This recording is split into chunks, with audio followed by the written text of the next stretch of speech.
17 दिसंबर को सारी नजरें सुप्रीम कोर्ट कॉलेजियम पर आ टिकी है कि आखिर वे जस्टिस शेखर यादव से जुड़ा कौन सा फैसला ले सकते हैं। ये वही जज है जिन्होंने बीते दिन वीएचपी द्वारा ऑर्गेनाइज्ड एक इवेंट में कुछ ऐसे रिमार्क्स दिए हैं जिन्होंने कई कंट्रोवर्शियल सवाल उठा दिए हैं। क्या जुडिशरी इंडिपेंडेंट नहीं है? क्या लोगों के पास freedom of speech and expression नहीं है? और सबसे मेन सवाल कि क्या जजेस को पॉलिटिक्स में इतना शामिल होना चाहिए? इन सारे सवालों में आपकी क्या राय है, हमें जरूर बताएं। बट देखना बहुत इंटरेस्टिंग होगा कि आखिर इलाहाबाद हाईकोर्ट के सिटिंग जज जस्टिस शेखर कुमार यादव क्या सुप्रीम कोर्ट कॉलेजियम के सम्मन का रिप्लाई करते हैं और उनके सामने खुद को डिफेंड करते हुए मौजूद होते हैं। जैसा कि हमने आपको बताया था कि सूत्रों से सुनने को मिला है कि सीजे संजीव खन्ना द्वारा हेडेड कॉलेजियम ने जस्टिस शेखर यादव को सम्मन भेजा है, ये एक्सप्लेन करने के लिए कि उन्हें एक इवेंट में ये कहना कैसे सही लगा कि हमारा देश मेजोरिटी के हिसाब से चलना चाहिए। पर इंटरेस्टिंगली हमें जस्टिस शेखर कुमार यादव के फेवर में एक प्ली दिखी है in the Allahabad high court, जिसने कि इस पूरे मामले में एक अलग कंट्रोवर्सी क्रिएट कर दी है।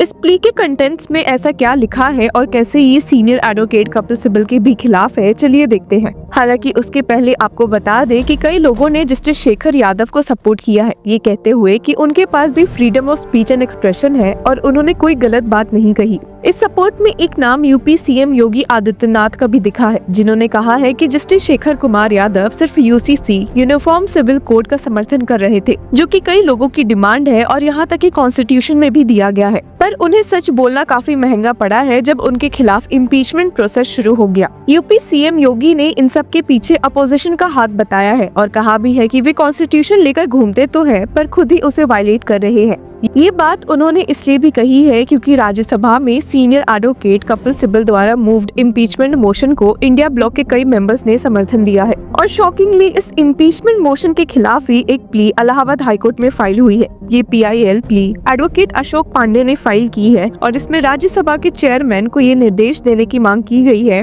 कि सीनियर एडवोकेट कपिल सिब्बल और 54 अदर MPs द्वारा जस्टिस शेखर कुमार यादव के खिलाफ लाए गए मोशन पर कोई कार्रवाई न हो। माहौल और इंटेंस हो गया जब इस प्ली में स्टेट कर दिया गया कि आए दिन ये MPs द्वारा अपने पद का गलत इस्तेमाल का एक साफ केस है, इसलिए न सिर्फ इस मोशन को रिजेक्ट किया जाना चाहिए बल्कि MPs को ये चेतावनी भी देनी चाहिए कि आगे से ऐसा ना करे। The plea states that such a warning is required as the leader of this group means Shri Kapil Sibal is in the habit of dictating terms to the judges and those who don't follow it, motion to remove them is moved। ये सब बातों से आप जहां shock हुए होंगे वहीं next बात से होंगे जहां इस प्ली ने स्टेट किया कि जस्टिस शेखर कुमार यादव ने अपने जज होने के कैपेसिटी में ये सब कमेंट्स किए ही नहीं है। जी हाँ, आपने सही सुना। पब्लिक इंटरेस्ट लिटिगेशन का ये कहना है कि जस्टिस यादव ने जो भी कहा वो एक हिंदू होने के नाते कहा और उन्होंने उन टॉपिक्स पर अपने विचार रखे जो हिंदूज के दिल के करीब है और उनकी रोजमर्रा की जिंदगी को प्रभावित करते हैं। पब्लिक इंटरेस्ट लिटिगेशन में ये भी कहा गया कि इस मीटिंग के पार्टिसिपेंट सिर्फ हिंदू ही थे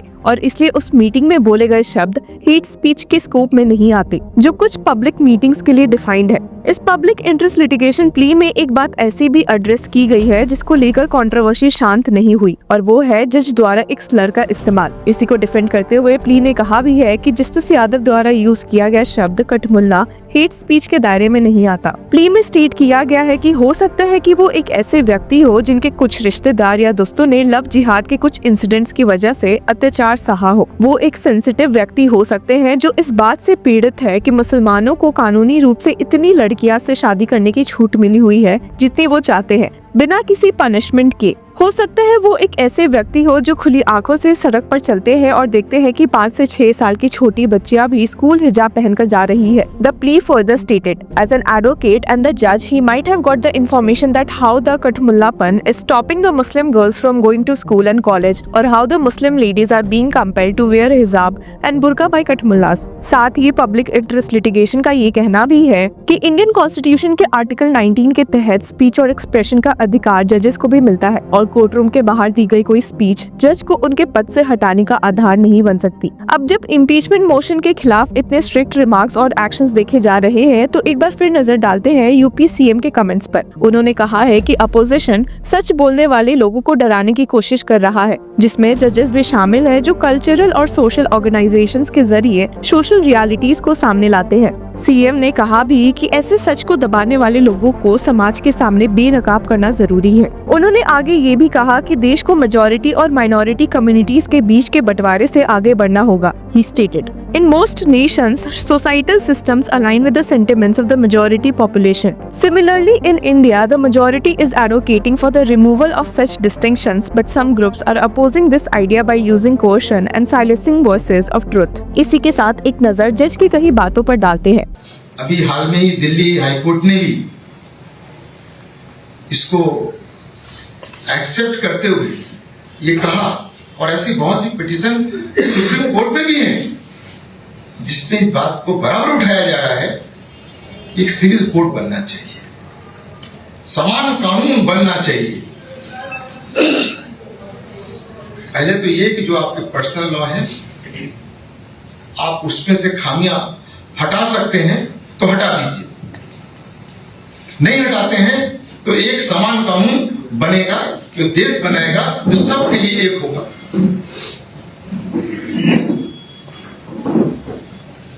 सुप्रीम कोर्ट में एक विषय और आया, बड़ा संकट का विषय आ गया दिल्ली हाईकोर्ट में. जाति होती है और हिंदू विधि से शादी हुई थी, हिंदू स्पेशल एक्ट से अंदर शादी हुई थी, और फिर उसने तलाक देना चाहा अपनी पत्नी को.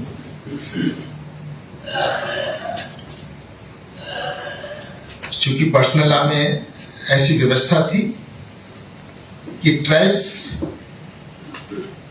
जो अनुसूचित जनजाति है वो अगर चाहेगी तो नहीं होगा विवाह, तो दोनों के साथ सम्मति होगा. तो ये मामला उच्च न्यायालय दिल्ली के पास भी गया. दिल्ली उच्च न्यायालय ने इसको स्वीकार किया. एक सिविल कोड बनना चाहिए, एक कानून बनना चाहिए. पर्सनल लॉ आपका दूसरा है और एक कानून दूसरा है, ये नहीं चलेगा. उसको लेते हुए बहुत सी पिटीशंस आज सुप्रीम कोर्ट में विचाराधीन है.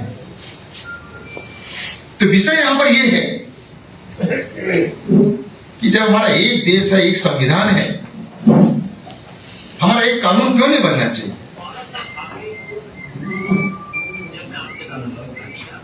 बहुत सी चीजें, बहुत सी ये जो आपका बिल है, कॉमन बिल है, बहुत से देशों ने इसको स्वीकार भी कर रखा है. जापान है, जर्मनी है, फ्रांस है, वो कहता है साहब ये कानून होना चाहिए, ये कानून है. आपकी इस केस में क्या राय है हमारे साथ जरूर शेयर करें. And till then keep following law chakra.